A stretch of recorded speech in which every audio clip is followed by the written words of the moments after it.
Hello दोस्तों, स्वागत है आप सभी का हमारे YouTube channel global sir classes में। और आज हम पढ़ेंगे कक्षा 12वीं भौतिक, जिसमें हमारा जो पहली इकाई थी स्थिर वैद्युत की, जिसका जो पहला चैप्टर है विद्युत आवेश एवं क्षेत्र। और आज हमारा इस अध्याय 1 का ये दूसरा लेक्चर है। कुछ टॉपिक हमने पिछले लेक्चर में देख लिए थे, आज बाकी के जो बचे टॉपिक हैं वो हम देखेंगे। अब ये हमारा शुरुआत है, ये पहले ही यूनिट है और पहला ही चैप्टर है। धीरे धीरे हम आगे की ओर बढ़ते हैं। चलिए, हमने उस दिन बहुत सारे टॉपिक में हमने चर्चा करी और जिसमें बहुत सारे टॉपिक आप लोगों को शायद क्लियर हुए होंगे। चलिए आज पढ़ते हैं कुछ और टॉपिक जो आपकी परीक्षा की दृष्टि से बहुत ही महत्वपूर्ण है।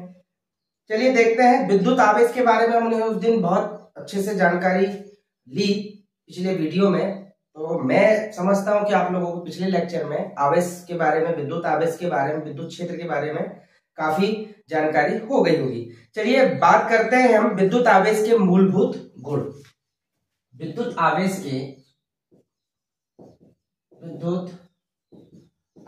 के मूलभूत गुण। हमने उस दिन आवेश पर हमने दो प्रकार के आवेशों के बारे में भी हमने पढ़े थे, एक प्लस और एक माइनस। और हमने आवेशन की जो विधियां थी, चालन विधि और प्रेरण विधि के द्वारा जो आवेश में किस प्रकार से प्रोसेस होती है उसके बारे में भी हमने चर्चा किए थे। तो आज पढ़ते हैं कि आवेश के जो विद्युत आवेश के जो मूलभूत गुण हैं उसके बारे में हम चर्चा करते हैं। तो सबसे पहले देखते हैं कि आवेश का क्वांटीकरण। आवेश का क्वांटीकरण क्या है? तो आवेश के क्वांटीकरण के बारे में भी हम पढ़ेंगे। आवेश का क्वांटीकरण है, प्रकृति में आवेश सदा एक निश्चित न्यूनतम मान का पूर्ण गुणज होता है। प्रकृति में आवेश सदैव एक निश्चित न्यूनतम मान का क्या होता है? एक पूर्ण गुणज होता है। इसे आवेश का क्वांटम प्रकृति अथवा आवेश का क्वांटीकरण कहते हैं। प्रकृति में सदैव एक निश्चित न्यूनतम मान का पूर्ण गुणज होता है। कौन? आवेश। और इसी को हम इस आवेश की प्रकृति अथवा इस आवेश का जो प्रकृति है, आवेश का क्वांटीकरण को कह रहे हैं। यानी न्यूनतम आवेश का सदैव क्या होता है? पूर्ण गुणज होता है। तो हम इसको क्या लिख सकते हैं? आवेश का आवेश का क्वांटीकरण।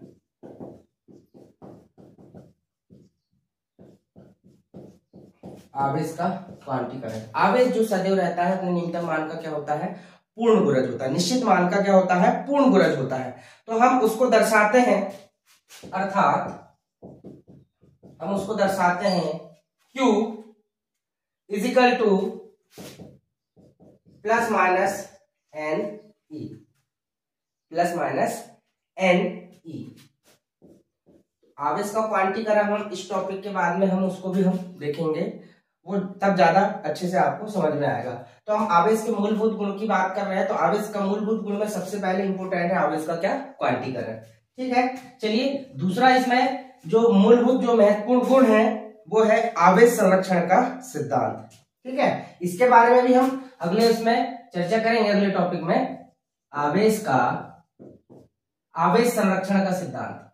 आवेश संरक्षण का सिद्धांत। ठीक है।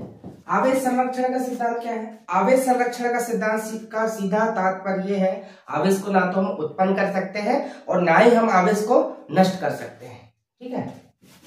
आवेश को ना तो उत्पन्न कर सकते हैं ना ही नष्ट कर सकते हैं।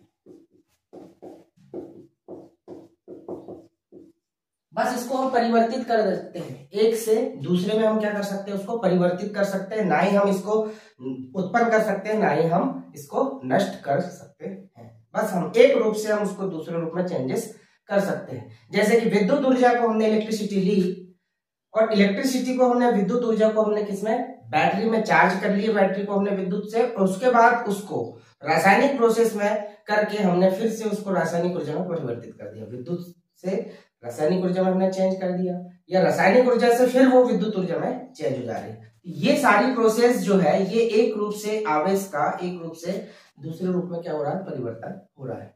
ठीक है। इसका तीसरा महत्वपूर्ण जो गुण है, विद्युत आवेश योज्य होता है।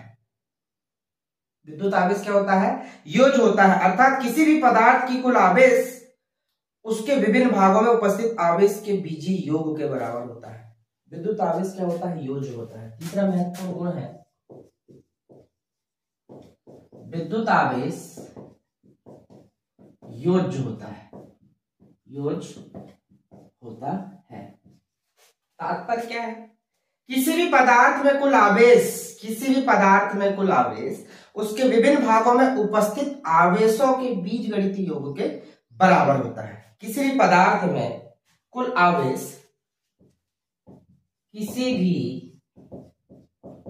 पदार्थ में कुल आवेश, किसी भी पदार्थ में कुल आवेश उसके विभिन्न भागों में, उसके विभिन्न भागों में, उसके विभिन्न भागों में उपस्थित आवेशों के बीजीय योग के बराबर होता है। विभिन्न भागों में उपस्थित आवेशों के, उपस्थित आवेशों के बीजीय योग के बराबर होता है, बीजीय योग के बराबर होता है। ठीक है। चलिए, इसका ये जो महत्वपूर्ण गुण है, इसमें ये तीन ही महत्वपूर्ण गुण है इसमें आवेश में। ठीक है।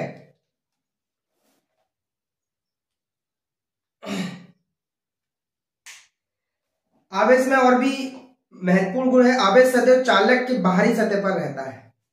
आवेश जो है, आवेश सदैव चालक की बाहरी सतह पर रहता है। आवेश सदैव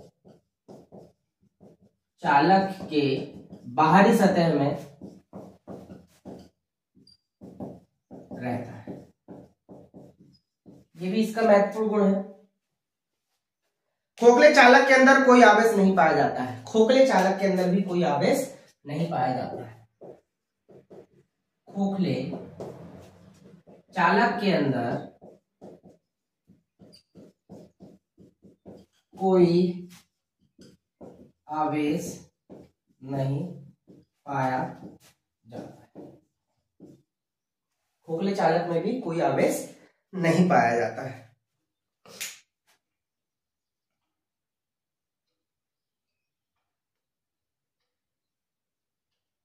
चलिए, ये महत्वपूर्ण आवेश के मूलभूत गुण के अंतर्गत ये महत्वपूर्ण गुण है।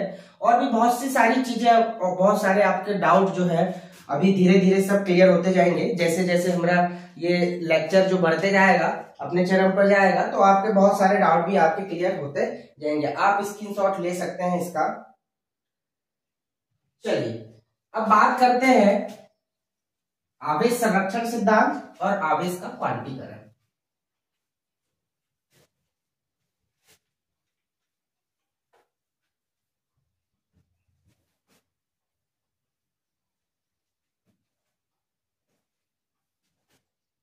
बात करते हैं आवेश संरक्षण का सिद्धांत और आवेश का क्वांटीकरण। तो सबसे पहले देखते हैं आवेश का संरक्षण। आवेश संरक्षण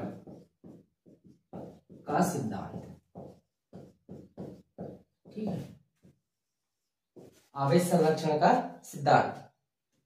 तो आवेश संरक्षण के अंतर्गत सीधी बात यह है, किसी पृथक निकाय में ना तो आवेश उत्पन्न किया जा सकता है और ना ही नष्ट किया जा सकता है। यह आवेश संरक्षण का सिद्धांत कहलाता है। ठीक है, आवेश संरक्षण का सिद्धांत, पृथक निकाय में ना तो आवेश हम उत्पन्न कर सकते हैं, ना ही आवेश को हम नष्ट कर सकते हैं। ये आवेश संरक्षण का सिद्धांत है। और इसके लिए बहुत सारे आपको एग्जाम्पल दिए हुए हैं, जिसके माध्यम से आप समझ सकते हैं आवेश संरक्षण सिद्धांत को। चलिए, एक उदाहरण हम देख रहे हैं आवेश संरक्षण सिद्धांत का, जिसमें आपको काफी अच्छे से समझ में आएगा कि आवेश संरक्षण सिद्धांत है क्या। आवेश संरक्षण सिद्धांत में पृथक्कृत निकाय का कुल आवेश नियत रहता है। दूसरे शब्दों में किसी भी पृथक्कृत निकाय में धनावेश और ऋणावेश का बीजीय योग सदैव क्या रहता है, नियत रहता है। ये भी आवेश संरक्षण का सिद्धांत है।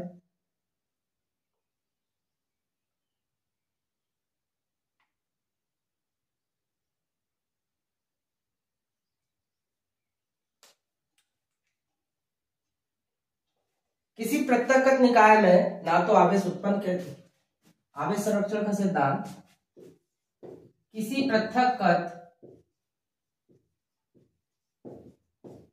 निकाय में, किसी पृथक्कृत निकाय में ना तो आवेश उत्पन्न किया जा सकता है,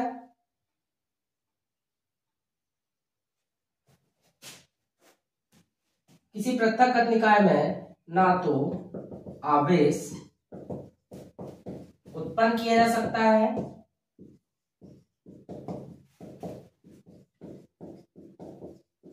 ना ही नष्ट किया जा सकता है।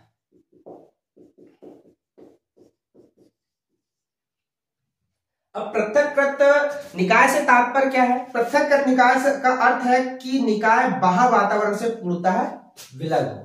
पृथक्कृत का मतलब क्या है? निकाय बाह्य वातावरण से निकाय बाह्य वातावरण से पूर्णतः विलग है।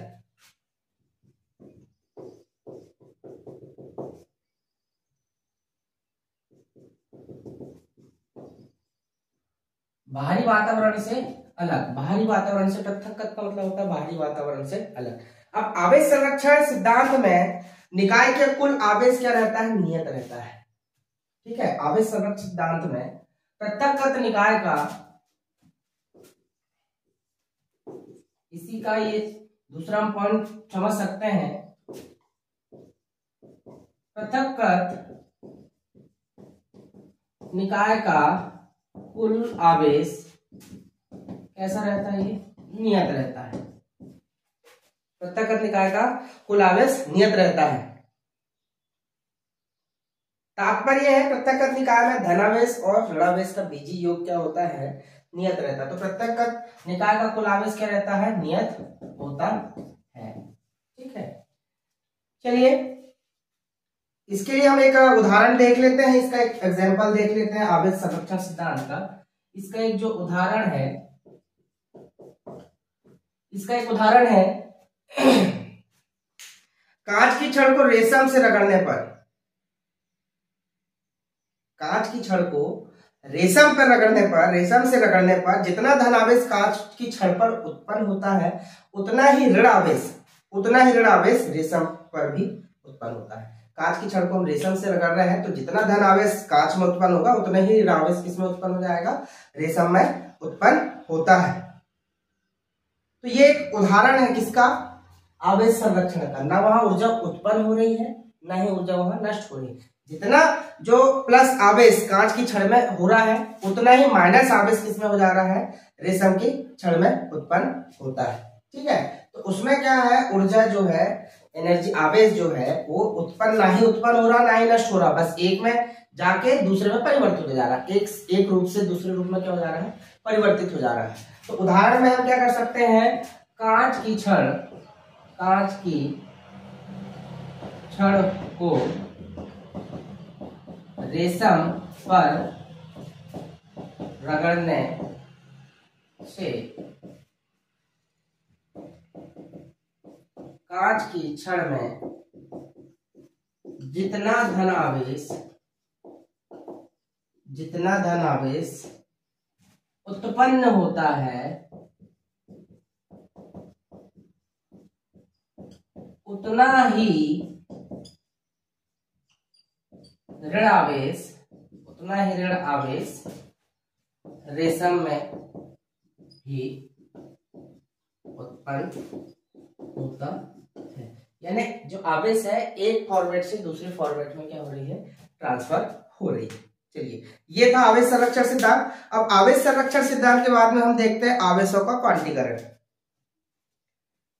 आवेशों का क्वांटीकरण हम देखते हैं। ठीक है, आवेशों का क्वांटीकरण आप इसका स्क्रीनशॉट ले सकते हैं। धीरे धीरे आपको समझ में आएगी। फिजिक्स एकदम से समझ में नहीं आएगी, बार बार आप अध्ययन करते रहे। दुनिया में कोई भी चीज असंभव नहीं है, सारी चीजों को हम प्राप्त कर सकते हैं अगर हम ठान लें।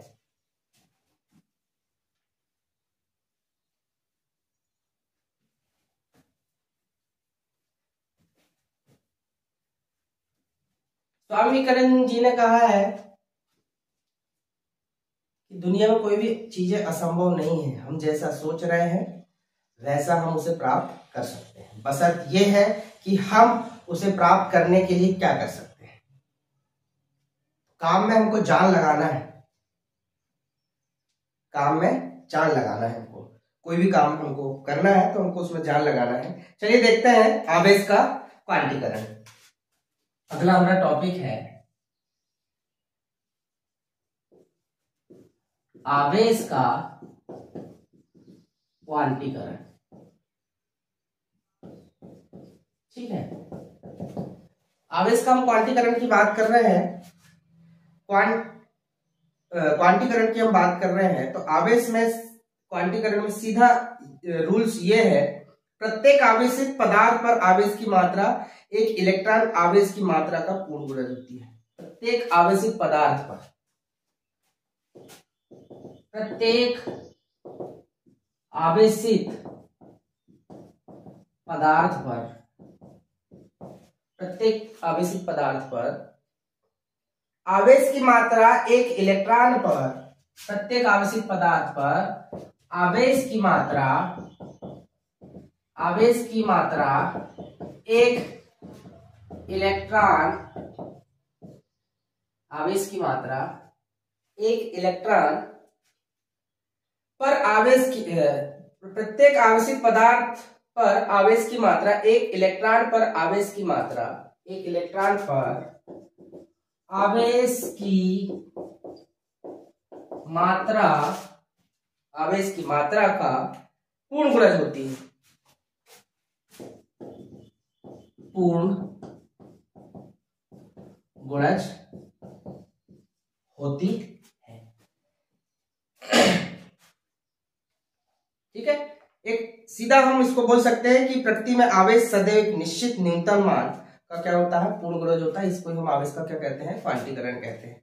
तो आवेश के क्वांटीकरण के अंतर्गत किसी पदार्थ पर आवेश की मात्रा Q, आवेश की मात्रा Q प्लस माइनस Ne हो सकती है। अतः किसी पदार्थ में आवेश की मात्रा कैसी हो सकती है, Q = प्लस माइनस Ne। ठीक है, आवेश की मात्रा एक इलेक्ट्रॉन पर आवेश की मात्रा के पूर्ण गुणज होती है, एक इलेक्ट्रॉन पर आवेश की मात्रा के पूर्ण गुणज होती है। अब यहाँ जो Ne दिया है ये हो गया आपका क्या, ये आवेश हो गया, और ये आवेश हो गया, ये उसकी क्या हो गई, मात्रा हो गई। ठीक है, अब ये जो N की वैल्यू है, ठीक है, जहां N की वैल्यू कुछ भी हो सकती है और E की वैल्यू जो रहती है 1.6 × 10⁻⁻19 कूलम। ठीक है, यहां पर जो N का मान है 1 2 3 4, ये अनंत हो सकती है। ठीक है, और जो E की वैल्यू है इसका मान होता है 1.6 × 10⁻⁻19 कूलम। ठीक है, स्पष्ट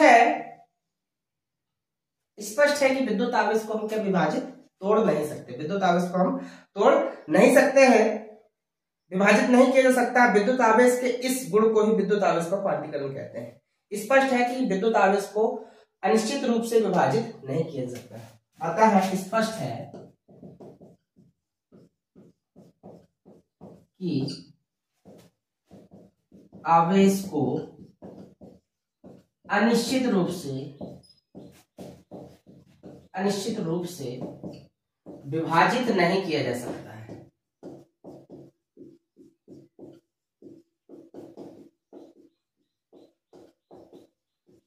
क्या है, आवेश को हम विभाजित नहीं कर सकते हैं, आवेश को हम विभाजित नहीं कर सकते हैं। विद्युत आवेश के इस गुण को ही, आवेश को जो हम विभाजित नहीं कर रहे हैं, इसी गुण को हम क्या कहते हैं, आवेश का क्वांटीकरण कहते हैं। आवेश के इसी गुण को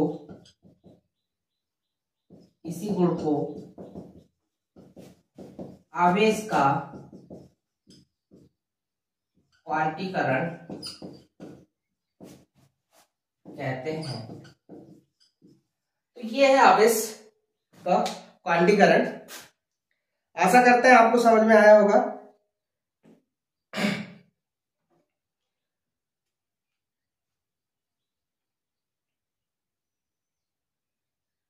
आवेश इस प्रकार से आप कुछ समझ रहे हो कि किसी भी आवेश वस्तु पर चाहे कितनी भी छोटी हो अथवा बड़ी हो, आवेश क्या होगा, हमेशा पूर्ण गुणज में होगा। ठीक है, चाहे वस्तु कितनी भी बड़ी हो, चाहे वस्तु कितनी भी छोटी हो, बस यही आवेश का क्वांटीकरण का सिद्धांत है। अब आवेश की हम बात कर रहे हैं तो आवेश की हम मात्रक की भी बात कर लेते हैं। आवेश का मात्रक क्या होता है, तो आवेश का जो एसआई मात्रक है वो क्या होता है, कूलाम। आवेश का क्या होता है, एसआई मात्रक जो रहता है वो होता है क्या, कूलाम है। और सीजीएस पद्धति में इसका मात्रक जो स्थित कूलाम है। ठीक है, और एक कूलाम बराबर होता है 1/10 एब कूलाम, अर्थात 3 × 10⁹ स्थित कूलाम। चलो इसके बारे में भी हम देख लेते हैं। आवेश के जो मात्रक हैं, आप इसका स्क्रीनशॉट ले लीजिए। आवेश के मात्रक की हम बात करते हैं।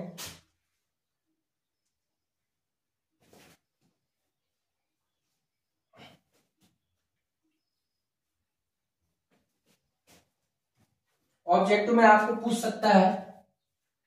बात करते हैं आवेश का मात्रक। ठीक है, तो आपने देखे होंगे एसआई पद्धति में आवेश का जो मात्रक है, एसआई पद्धति में आवेश को हम किससे नाप रहे हैं, किससे माप रहे हैं, हम कूलाम से। किससे नाप रहे हैं, कूलाम। अब बहुत जल्दी हम कूलाम का नियम भी पढ़ने वाले हैं। ठीक है, फिर एक होती है सीजीएस पद्धति। ठीक है, सीजीएस पद्धति। तो सीजीएस पद्धति में जो आवेश का जो मात्रक है, ठीक है, इसमें दो मात्रक है, एक ESU मात्रक है। ठीक है, इसमें भी दो मात्रक है, एक ESU और दूसरा होता है EMU। ESU और EMU। ठीक है, तो ESU इसका जो मात्रक है, ESU मात्रक है स्थित कूलाम। स्थित कूलाम। ठीक है, और जो EMU मात्रक है, इसका जो EMU मात्रक है वो एब कूलाम है। एब कूलाम।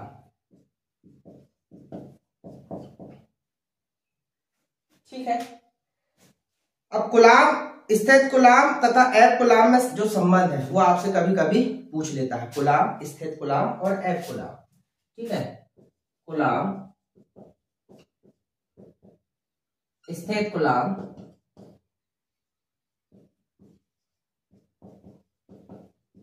ठीक है, और एब कूलाम। एब कूलाम, इनमें जो रिलेशन है, हम वो रिलेशन की बात करते हैं। तो एक कूलाम बराबर से 1/10 एब कूलाम होता है।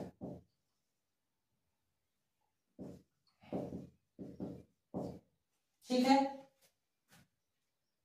और एक कूलाम बराबर से हम इसी की बात कर रहे हैं, ये होता है 3 × 10⁹ स्थित कूलाम। 3 × 10⁹ स्थित कूलाम, या एक एब कूलाम बराबर हम बोल सकते हैं एक एब कूलाम बराबर से 10⁻, या हम इसको ऐसा बोल सकते हैं, एक एब कूलाम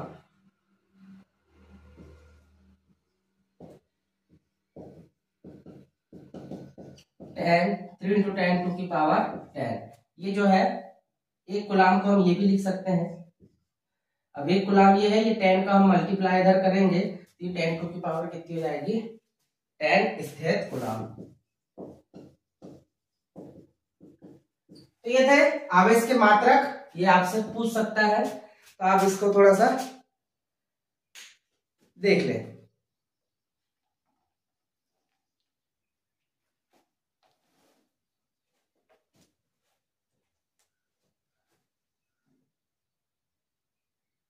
और आपको मालूम है कि एसआई पद्धति में जो ई का जो मान है, ई का मान कितना होता है, 1.6 10⁹। ये कौन सी पद्धति में है, एसआई पद्धति में। ठीक है, एसआई पद्धति में इलेक्ट्रॉनिक आवेश जो है ई का मान, ये ई क्या है, इलेक्ट्रॉनिक आवेश। ई क्या है, इलेक्ट्रॉनिक आवेश। ठीक है, और इसका मान एसआई पद्धति में कितना होता है, 1.6 10⁻⁹। चलिए अब कूलाम का नियम भी हम देख लेते हैं। अब आते हैं बात कूलाम के नियम की। कूलाम के नियम की हम बात करते हैं तो कूलाम के नियम की हम बात करेंगे।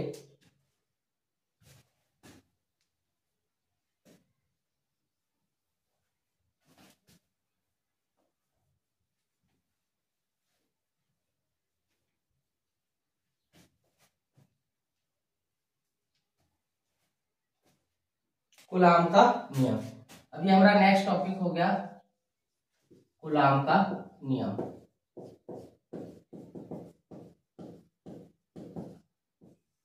ठीक है, देखते हैं कूलाम का नियम क्या है। कूलाम के नियम को आवेशों के व्युत्क्रम वर्ग का नियम भी बोलते हैं। ठीक है, तो कूलाम के नियम के अनुसार, कूलाम के नियम अनुसार, उसको नियम पढ़ने से पहले हमको मालूम है कि आवेश 2 प्रकार के होते हैं, एक धन आवेश होता है और एक ऋण आवेश होता है। सजातीय आवेश, एक सजातीय आवेश है, दोनों धन चार्ज वाले हैं, धन आवेश वाले हैं, तो एक दूसरे को प्रतिकर्षित करेंगे। और एक माइनस चार्ज है, एक प्लस चार्ज है, तो दोनों आपस में दोनों अट्रैक्ट करेंगे, आकर्षित करेंगे। ये हम पहले भी हम पढ़ चुके हैं। तो सजातीय आवेश एक दूसरे को क्या करते हैं, प्रतिकर्षित करते हैं, और विजातीय आवेश एक दूसरे को क्या करते हैं, आकर्षित करते हैं। उनके बीच में कौन सा बल कार्य करने लगता है, आकर्षण बल कार्य करने लगता है। तो इसी के प्रयोग जो है कूलाम ने 1785 में प्रयोग किया, और कूलाम ने एक नियम प्रतिपादित किया। तो कूलाम ने नियम प्रतिपादित किया जिसके अनुसार, कूलाम के नियम के अनुसार, दो बिंदु आवेशों के मध्य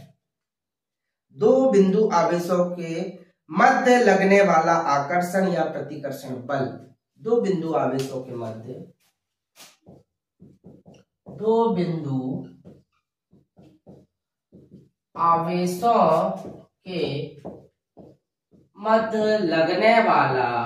लगने वाला आकर्षण या प्रतिकर्षण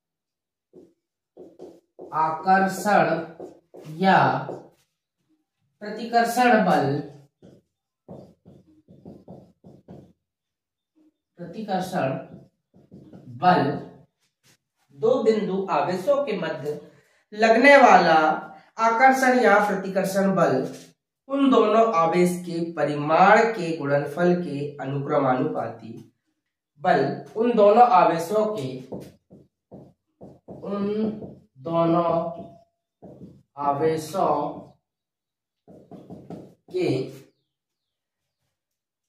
परिमाण के गुणनफल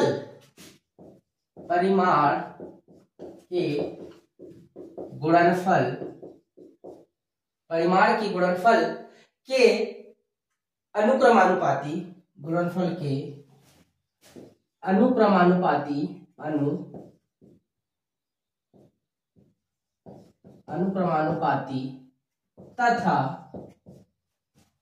तथा उनके बीच लगने वाला तथा उनके बीच की दूरी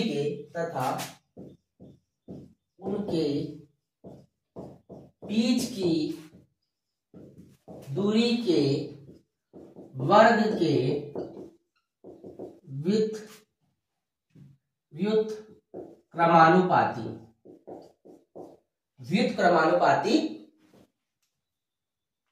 होता है, व्युत्क्रमानुपाती होता है। यह है कूलाम का नियम। कहने का मतलब दो बिंदु आवेशों के मध्य लगने वाला आकर्षण या प्रतिकर्षण बल उन दो बिंदुओं के परिमाण के गुणनफल, उन दोनों बिंदुओं के परिमाण के गुणनफल का अनुक्रमानुपाती तथा उनके बीच की दूरी के वर्ग के व्युत्क्रमानुपाती होता है। यह है कूलाम का नियम। ठीक है, अब इसके लिए हम क्या करते हैं, कूलाम के नियम के लिए सीधा हम ले लेते हैं, क्या ले लेते हैं, दो बिंदु आवेश। मान लिए हमने ये दो बिंदु आवेश है, एक ये पहला बिंदु आवेश और ये दूसरा बिंदु आवेश। ठीक है, अब ये एक बिंदु हमने ले ली यहाँ पर A और एक बिंदु ले ली हमने B। यहाँ पर जो है Q1 आवेश है और यहाँ पर क्या है, Q2 आवेश है, और इन दोनों आवेशों के बीच की दूरी कितनी है, R।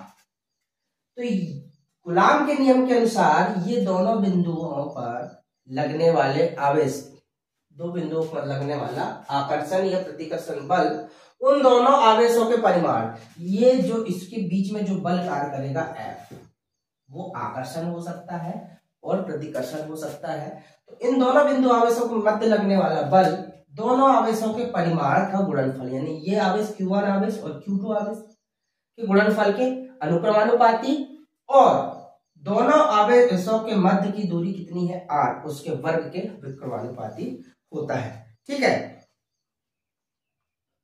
तो यदि Q1 Q2 आवेश के Q1 Q2 दो आवेशों के Q1 Q2 दो आवेश, दो बिंदु आवेश एक दूसरे से, दो बिंदु आवेश, दो बिंदु आवेशों के बीच की दूरी कितनी ले ली हमने, दूरी R है, तब उनके बीच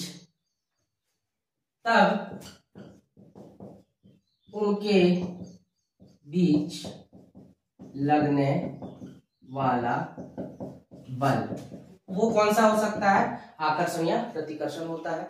तो पहली जो कंडीशन है, फर्स्ट कंडीशन में हम देखते हैं दो बिंदु आवेशों पर लगने वाला आकर्षण या प्रतिकर्षण बल अर्थात F, उन दोनों आवेश के परिमाण के गुणनफल, ये पहला आवेश Q1 और ये Q2 आवेश है, दोनों का आप क्या कर दो, गुणनफल कर दो, Q1 इंटू Q2। ठीक है, गुणनफल के क्या होता है, ये अनुक्रमानुपाती होता है। इसको मान लेंगे इक्वेशन नंबर 1। अब ये हम दूसरा पेरे पे जा रहे हैं।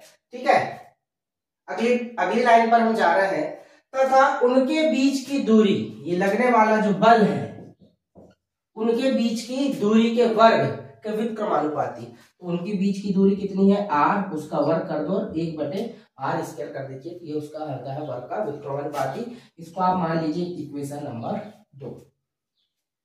ठीक है, अब समीकरण 1 और 2 दोनों को आप मिलाकर लिखते हैं। ठीक है, समीकरण 1 व समीकरण 2 से, तो दोनों को आप मिला के लिख दीजिए। तो F समानुपाती Q1 अपान Q2, Q1 into Q2 upon के क्या कर दीजिए आप, R स्क्वायर। अब यहां पर आप ये समानुपाती नियतांक हटाते हैं, समानुपाती का चिन्ह हटाते हैं, तो आप समानुपाती की जगह आप क्या रख देंगे, 1/4 एप्सिलॉन। अब ये क्या है, ये है विद्युत क्षेत्र के लिए जो नियतांक होता है निर्वात में विद्युत क्षेत्र की विद्युतशीलता। ठीक है, तो आप क्या करेंगे, यहां पर समानुपाती लगाएंगे K, Q1 into Q2 R square, ये समानुपातिक नियतांक है कौन, K। और विद्युत क्षेत्र के लिए K का जो मान होता है, K का जो मान होता है 1/4 एप्सिलॉन 0। जहां ये जो E0 है, निर्वात में विद्युतशीलता।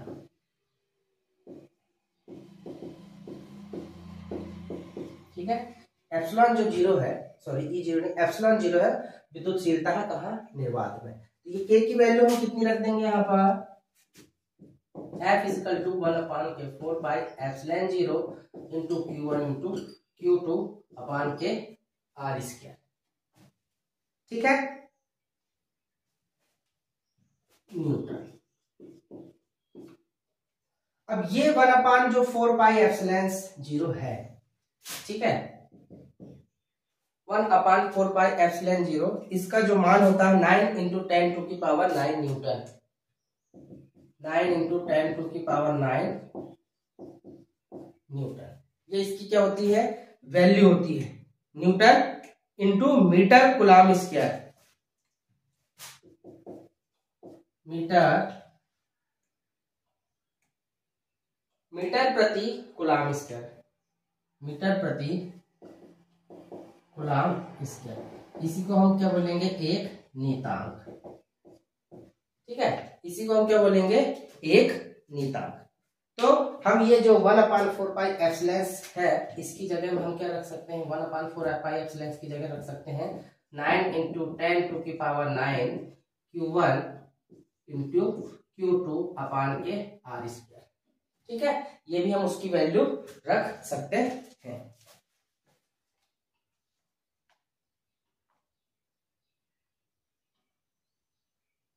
तो ये है आपका क्या, कूलाम का नियम। ठीक है, ये है आपका क्या, कूलाम का नियम।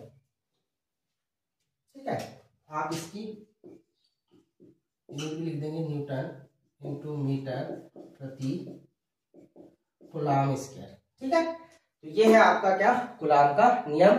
आप इसका स्क्रीनशॉट ले लें। आशा करते हैं आपको ये जो नियम है काफी अच्छे से समझ आया होगा।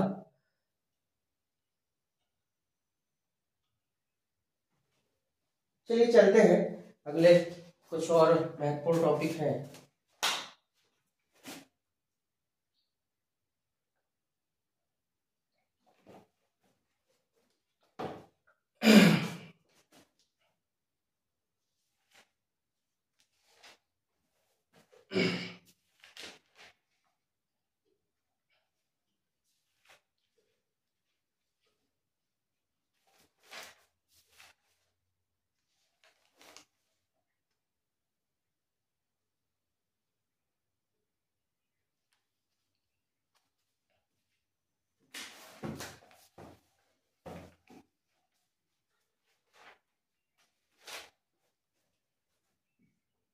ये था आपका कूलाम का नियम, ये था आपका कूलाम का नियम। इसकी कुछ सीमाएं हैं, उसके बारे में भी हम चर्चा कर लेते हैं। उससे पहले हम पढ़ते हैं एकांक आवेश, उससे पहले हम पढ़ते हैं एकांक आवेश।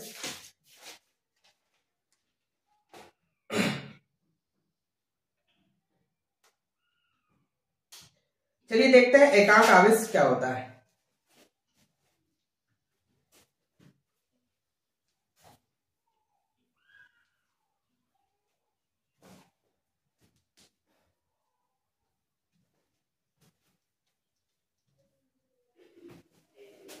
एकांक आवेश की हम बात करते हैं।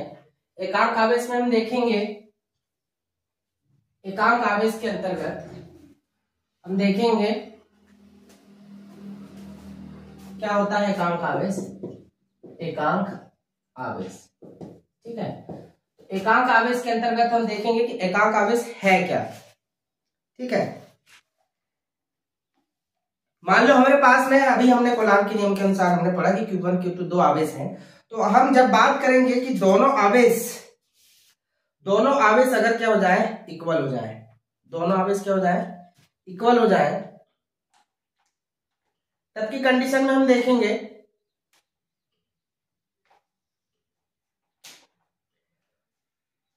दोनों आवेश क्या हो जाए, इक्वल हो जाए, दोनों आवेश क्या हो जाए, इक्वल हो जाए। तब हम देखेंगे, तब की कंडीशन में एकांक आवेश, हम जो दो आवेश हमारे पास में है, Q1 आवेश और Q2 आवेश, ये दोनों आवेश कितने हो जाए, 1 हो जाए। ठीक है, और इनके बीच की दूरी, दोनों आवेश के बीच की दूरी मान लो r है, ये Q1 आवेश और ये Q2 आवेश को हमने क्या ले लिया, इक्वल ले लिया, और दोनों के बीच की दूरी कितनी है, अगर दोनों के बीच की दूरी 1 मीटर है और दोनों आवेश कैसे हो, एक जैसे हो, दोनों आवेश कैसे हो, इक्वल हो, दोनों आवेश कैसे कर दो आप, दोनों आवेशों को आप इक्वल कर दो, एक कर दो या इक्वल कर दो, और दोनों के बीच की दूरी अगर 1 है, तब की कंडीशन में हम देख रहे हैं, हमने जो अभी लास्ट में हमने निकाला था, क्या निकाले थे, F equal to 9 into 10 to की पावर 9, ये हमने अभी बल की जो वैल्यू है अभी हमने निकाले थे न्यूटन, कब की कंडीशन में, जब ये Q और Q इक्वल हो जाए और ये R का मान 1 हो जाए, तब की कंडीशन में F की वैल्यू कितनी हो जाएगी, 10 टू की पावर 9 इंटू 10 टू की पावर 9 न्यूटन हो जाएगी। ठीक है, तब की कंडीशन में ये क्या हो जाएगी, इक्वल हो जाएंगे।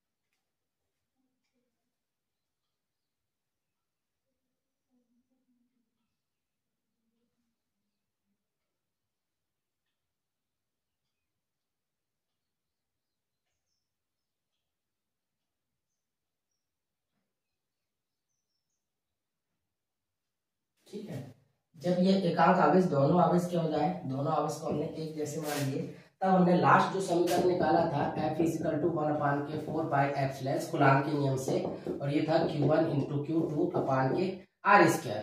तब यहाँ देखिए आप F बराबर से 1/4 पाई एप्सिलॉन 0 इंटू ये Q1 और Q2 की वैल्यू 1 हो गई, ये R की वैल्यू भी कितनी हो गई, 1 हो गई। तब आप देखेंगे ये आ रहा 1/4 पाई एप्सिलॉन 0, और ये 1/4 पाई एप्सिलॉन 0 का मान कितना होता है, 9 इंटू 10 टू की पावर 9 न्यूटन।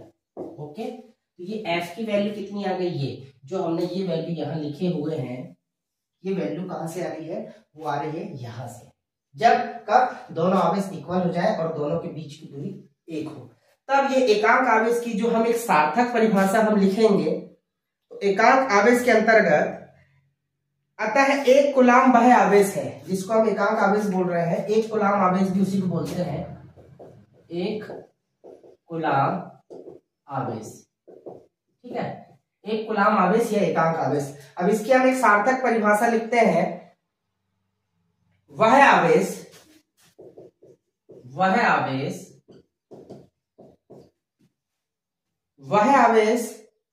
जो अपने ही बराबर एवं सजाती आवेश, जो अपने ही बराबर एवं सजाती आवेश, वह आवेश जो अपने ही सजातीय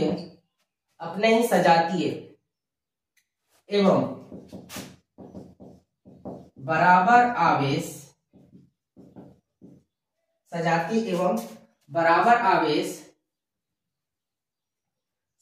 एवं बराबर आवेश से हवा या निर्वात में, से हवा या निर्वात में 1 मीटर दूरी पर स्थित हो तो, 1 मीटर की दूरी पर स्थित हो तो, या 1 मीटर की दूरी पर स्थित होने पर एक दूसरे को हो तो वह एक दूसरे को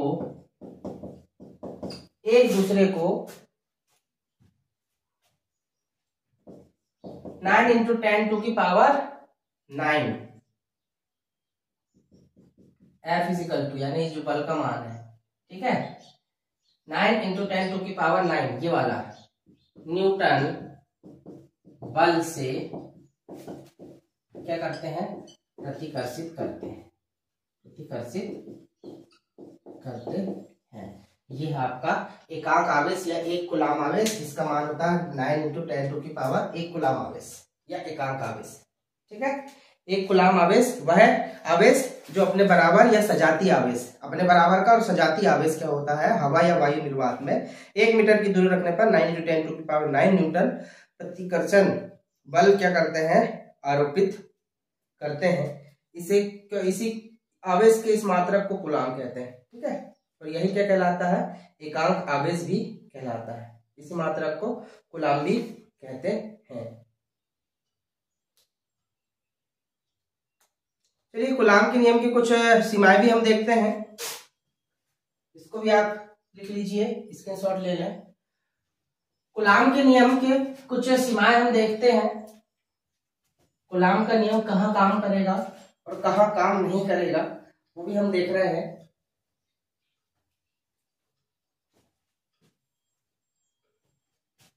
कूलाम के नियम की सीमाएं, कूलाम के नियम की सीमाएं। ठीक है, कूलाम के नियम की सीमाएं हम देखते हैं।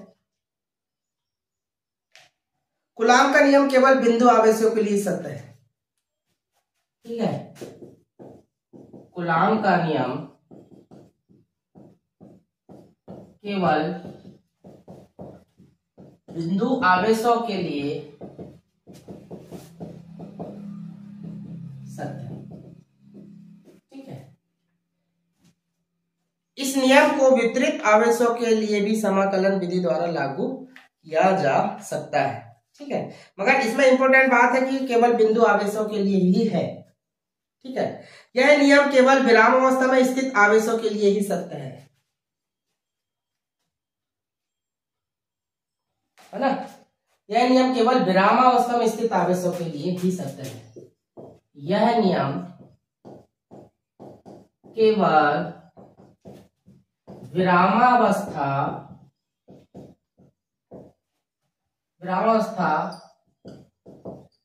आवेश बिंदु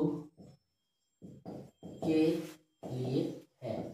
ठीक है, अगर गतिशील आवेश बिंदु है, अगर गतिशील आवेशों के मध्य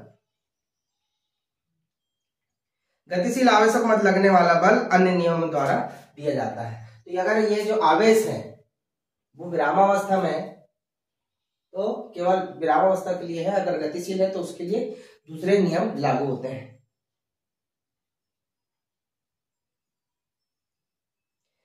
कूलाम का नियम आवेशों के मध्य अत्यधिक दूरी से अत्यंत अल्प दूरी तक सत्य है। ठीक है, आवेशों के मध्य की जो दूरी है के मध्य की अत्यधिक दूरी दोनों आवेशों के जो मध्य की जो दूरी है, अत्यधिक दूरी किलोमीटर। ठीक है, अत्यधिक दूरी जिसकी हम बात कर रहे हैं किसमें, किलोमीटर की, जिसकी हम बात कर रहे हैं किलोमीटर में। ठीक, से अल्प दूरी से अत्यंत अल्प दूरी से अत्यल्प दूरी या अल्प दूरी जिसको बोल सकते हैं, अल्प दूरी इसको बोल देंगे 10⁻⁻15 मीटर। अत्यधिक दूरी से अल्प दूरी तक सत्य है,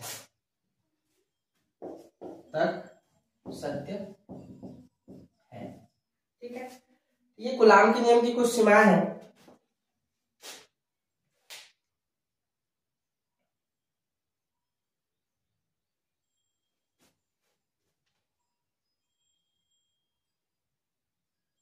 और इसकी कुछ ये शर्तें हैं कूलाम के नियम की। चलिए, आज का ये लेक्चर हम यहीं फिनिश करते हैं और मिलते हैं अगले कुछ लेक्चर में कुछ इंपोर्टेंट टॉपिक के साथ में, जिसमें से बिंदु आवेश, विद्युत क्षेत्र में बिंदु आवेश, विद्युत द्विध्रुव, गॉस का प्रमेय, ये महत्वपूर्ण द्विध्रुव के कारण विद्युत क्षेत्र की तीव्रता, विद्युत द्विध्रुव, एक समान विद्युत क्षेत्र में द्विध्रुव बल युग्म आघूर्ण। ठीक है, इन टॉपिक के साथ हम अगले चैप्टर में मिलेंगे। चलिए तब तक के लिए आज ये जो क्लास है इसको यहीं समाप्त करते हैं और मिलते हैं अगले वीडियो में बहुत जल्द। तब तक के लिए नमस्कार, जय हिंद, जय भारत।